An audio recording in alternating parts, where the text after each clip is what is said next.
ನಮಸ್ಕಾರ ಸ್ನೇಹಿತರೆ. ಇವತ್ತು ನಾನು ನಿಮಗೆ ಹೇಳ ಹೊರಟಿರುವುದು ಬೆಂಗಳೂರಿನ ವರ್ತೂರು ಪೊಲೀಸ್ ಠಾಣೆ ವ್ಯಾಪ್ತಿಯಲ್ಲಿ ನಡೆದಿರುವಂತಹ ಒಂದು ಅತ್ಯಂತ ಭಯಾನಕ ಮತ್ತು ಮನಕಲಕುವ ಘಟನೆ ಬಗ್ಗೆ. ಪ್ರೀತಿ ಅಂದರೆ ನಂಬಿಕೆ ಇರಬೇಕು, ಪ್ರೀತಿ ಅಂದರೆ ಒಬ್ಬರಿಗೊಬ್ಬರು ಗೌರವ ಕೊಡಬೇಕು. ಆದರೆ ಇಲ್ಲಿ ಪ್ರೀತಿ ಅನ್ನೋ ಹೆಸರಿನಲ್ಲಿ ನಡೆದಿದ್ದೇ ಬೇರೆ. ಕೇವಲ 23 ವರ್ಷದ ಒಬ್ಬ ಯುವತಿ ತನ್ನನ್ನು ಪ್ರಾಣಕ್ಕಿಂತ ಹೆಚ್ಚಾಗಿ ಪ್ರೀತಿಸ್ತಾನೆ ಅಂತ ನಂಬಿ ಬಂದಿದ್ಲು. ಇವತ್ತು ಹೆಣವಾಗಿ ತನ್ನ ಊರಿಗೆ ವಾಪಸ್ ಹೋಗಿದ್ದಾಳೆ. ಅಷ್ಟಕ್ಕೂ ಈ ರಂಜಿತಾ ಅನ್ನೋ ಹುಡುಗಿಗೆ ಆಗಿದ್ದೇನು? ಆ ಅಯ್ಯಪ್ಪ ಅನ್ನೋ ವ್ಯಕ್ತಿ ಇವಳನ್ನ ಬೆಂಗಳೂರಿಗೆ ಯಾಕೆ ಕರೆದುಕೊಂಡು ಬಂದಿದ್ದ? 2 ದಿನಗಳ ಕಾಲ ಆ ಮನೆಯಲ್ಲಿ ನಡೆದಿದ್ದೇನು? ಆತ ಆಕೆಯನ್ನ ಕೊಂದಿದ್ದು ಹೇಗೆ?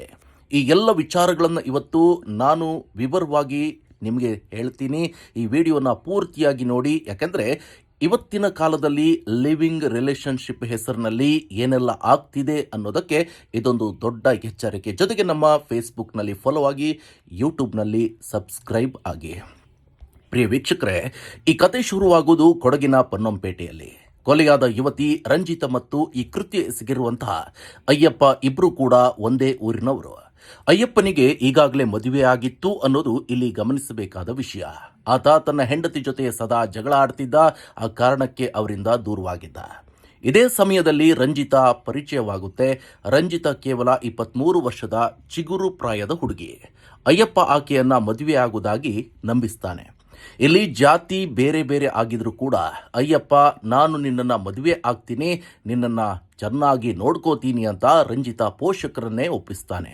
ನೋಡಿ, ಹೆತ್ತವರಿಗೆ ಮಗಳ ಮೇಲೆ ನಂಬಿಕೆ ಇರುತ್ತೆ.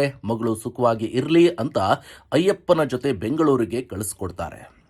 ಬೆಂಗಳೂರಿನ ವರ್ತೂರು ಹತ್ರ ಒಂದು ಬಾಡಿಗೆ ಮನೆ ಮಾಡಿಕೊಂಡಿರುವಂಥ ಈ ಜೋಡಿ ಕಳೆದ ಕೆಲವು ತಿಂಗಳುಗಳಿಂದ ಒಟ್ಟಿಗೆ ವಾಸ ಕೂಡ ಮಾಡ್ತಾ ಇರ್ತಾರೆ. ಅಯ್ಯಪ್ಪ ಒಂದು ಡ್ರೈ ಫ್ರೂಟ್ಸ್ ಶಾಪ್ನಲ್ಲಿ ಸೂಪರ್ವೈಸರ್ ಆಗಿ ಕೆಲಸ ಮಾಡ್ತಾ ಇರ್ತಾನೆ. ಆರಂಭದಲ್ಲಿ ಎಲ್ಲವೂ ಕೂಡ ಚೆನ್ನಾಗಿಯೇ ಇತ್ತು. ಹೊಸ ಜೀವನ, ಹೊಸ ಕನಸುಗಳು. ಆದರೆ ದಿನ ಕಳೆದಂತೆ ಅಯ್ಯಪ್ಪನ ಅಸಲಿ ಮುಖ ಬಯಲಾಗೋಕೆ ಶುರುವಾಗುತ್ತೆ. ಲಿವಿಂಗ್ ರಿಲೇಷನ್ಶಿಪ್ನಲ್ಲಿ ಪ್ರೀತಿಗಿಂತ ಹೆಚ್ಚಾಗಿ ಜಗಳಗಳೇ ನಡೆಯೋಕೆ ಶುರುವಾಗುತ್ತೆ. ರಂಜಿತಾ ಅಯ್ಯಪ್ಪನ ಜೊತೆ ಇರೋಕೆ ಎಷ್ಟು ಪ್ರಯತ್ನವನ್ನ ಪಟ್ಲೋ ಗೊತ್ತಿಲ್ಲ. ಆದರೆ ಅಯ್ಯಪ್ಪ ಮಾತ್ರ ಆಕೆಗೆ ಮಾನಸಿಕವಾಗಿ ಮತ್ತು ದೈಹಿಕವಾಗಿ ಹಿಂಸೆ ಕೊಡೋಕೆ ಶುರು ಮಾಡ್ತಾನೆ. ಇಲ್ಲಿ ನೋವಿನ ಸಂಗತಿ ಅಂದರೆ ಅಯ್ಯಪ್ಪ ರಂಜಿತಾಳಿಗೆ ಜಾತಿ ನಿಂದನೆ ಮಾಡ್ತಿದ್ದ ಅನ್ನೋ ಗಂಭೀರ ಆರೋಪ ಕೂಡ ಕೇಳಿ ಬಂದಿದೆ. ರಂಜಿತಾ ತನ್ನ ಪೋಷಕರಿಗೆ ಫೋನ್ ಮಾಡಿ ಅಳ್ತಾ ಇದ್ರು. ಅಮ್ಮ, ಇವನು ನನಗೆ ಜಾತಿ ಬಗ್ಗೆ ಮಾತಾಡಿ ಅವಮಾನ ಮಾಡ್ತಿದ್ದಾನೆ, ನನ್ನ ಮೇಲೆ ಕೈ ಮಾಡ್ತಿದ್ದಾನೆ ಅಂತ ನೋವನ್ನ ತೋಡ್ಕೊಂಡಿದ್ರು. ಆದರೆ ಯಾವ ಪೋಷಕರು ತಾನೇ ಅಂದ್ಕೊಂಡಿರ್ತಾರೆ ತಮ್ಮ ಮಗಳನ್ನ ಬೆಂಗಳೂರಿಗೆ ಕಳುಹಿಸಿದ್ದು ಸಾವಿನ ಮನೆಗೆ ಅಂತ. ಈಗ ಅಸಲಿ ಘಟನೆಗೆ ಬರೋಣ. 2 ದಿನಗಳ ಹಿಂದೆ ಮನೆಯಲ್ಲಿ ದೊಡ್ಡ ಮಟ್ಟದ ಜಗಳ ನಡೆದಿದೆ. ಅಯ್ಯಪ್ಪನಿಗೆ ಕೋಪ ನೆತ್ತಿಗೇರಿದೆ. ಆ ರಾತ್ರಿ ನಡೆದಿದ್ದೆ ದಾರುಣ ಕೃತ್ಯ. ಜಗಳ ವಿಕೋಪಕ್ಕೆ ಹೋದಾಗ ಅಯ್ಯಪ್ಪ ಮನೆಯಲ್ಲಿರುವಂಥ ಒಂದು ಕೇಬಲ್ ವೈರ್ ತಗೊಂಡು ರಂಜಿತಾಳ ಕುತ್ತಿಗೆಗೆ ಬಿಗಿದಿದ್ದಾನೆ. ಆ ಯುವತಿ ಉಸಿರಾಡೋಕೆ ಪರದಾಡಿ ಒದ್ದಾಡಿ ಪ್ರಾಣ ಬಿಟ್ಟಿದ್ದಾಳೆ. ಕೊಲೆ ಮಾಡಿದ ಮೇಲೆ ಅಯ್ಯಪ್ಪ ಸೈಲೆಂಟ್ ಆಗಿ ಇರಲಿಲ್ಲ. ಈ ಕೊಲೆಯನ್ನು ಆತ್ಮಹತ್ಯೆ ಅಂತ ಬಿಂಬಿಸೋಕೆ ಪ್ಲಾನ್ ಮಾಡ್ತಾನೆ. ರಂಜಿತಾ ಮನೆಯವರಿಗೆ ಫೋನ್ ಮಾಡಿ ನಿಮ್ಮ ಮಗಳು ನೇಣು ಹಾಕ್ಕೊಂಡು ಸತ್ತು ಹೋಗಿದ್ದಾಳೆ ಅಂತ ನಾಟಕ ಮಾಡ್ತಾನೆ.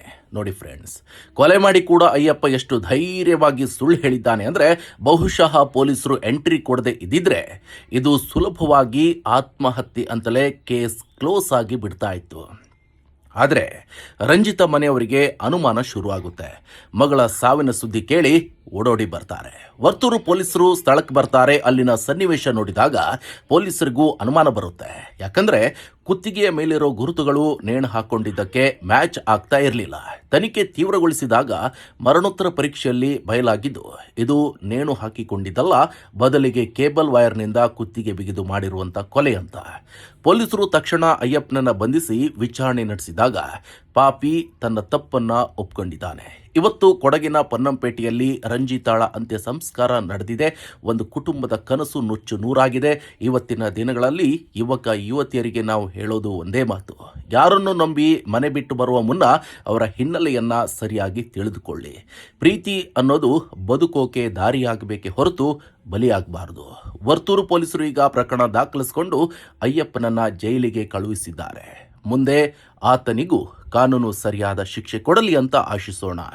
ಇದು ಇವತ್ತಿನ ಸ್ಪೆಷಲ್ ರಿಪೋರ್ಟ್. ಇಂಥದ್ದೇ ಅಪ್ಡೇಟ್ಸ್ ಮತ್ತು ನೈಜ ಘಟನೆಗಳ ಬಗ್ಗೆ ತಿಳಿದುಕೊಳ್ಳೋಕೆ ನಮ್ಮ ಚಾನಲ್ ನೋಡ್ತಾ ಇರಿ. ವಿಡಿಯೋ ಇಷ್ಟ ಆದರೆ ಲೈಕ್ ಮಾಡಿ, ಶೇರ್ ಮಾಡಿ. ಮುಂದಿನ ವಿಡಿಯೋದಲ್ಲಿ ಸಿಗೋಣ. ಧನ್ಯವಾದಗಳು.